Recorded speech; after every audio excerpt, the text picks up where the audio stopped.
So in health news tonight, a growing number of young people, especially women in their 20s and 30s, are being diagnosed with multiple sclerosis. Fortunately, there are several new treatments that allow many patients to continue living healthy lives. Health reporter Stephanie Stahl has one Philadelphia woman's journey to triumph. Wait until you see her, you guys. You know, MS can be debilitating, but it doesn't have to be.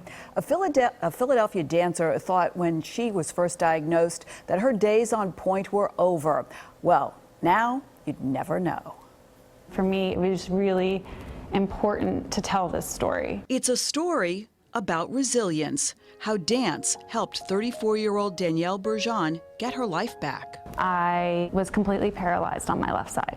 The Philadelphia creative director was diagnosed with multiple sclerosis 10 years ago. It was really rough, and it got really dark for me really fast, particularly when I was not able to walk. I know it's not a death sentence, but it feels like that. MS impacts the central nervous system. Symptoms include vision changes, pain and fatigue, and they fluctuate. You don't know what it's going to take from you. You don't know how it's going to affect you. And living with that unknown and that level of unknown and uncertainty is very scary. There are more young people who are being diagnosed. Dr. Dina Jacobs at Penn Medicine says they've gotten better at diagnosing MS, which could account for the growing numbers. We know by looking at this scan, this is MS. And while there's still no cure, MS can be well managed now that there are 17 FDA-approved treatments. It's such an incredibly hopeful time. And the medications that we have, they have higher efficacy, and they're really making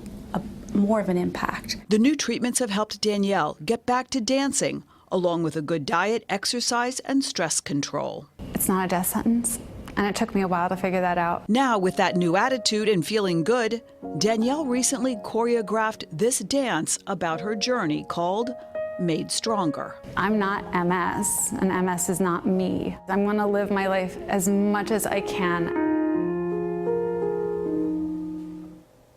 And she is.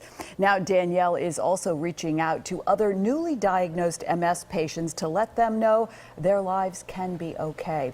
Doctors say it can be tricky to diagnose, but finding MS early and getting treated is the best way to limit and control symptoms. Also, Penn has a number of research studies underway. We have that information for you. CBSPhilly.com. Click on health. Great story. How about that? Yeah. Amazing, right? inspirational to It's everyone. like, Yes. Like what the doctor said, it's a hopeful time. Yeah, It's a hopeful time. really is. Indeed. All right, Stephanie, thanks so much.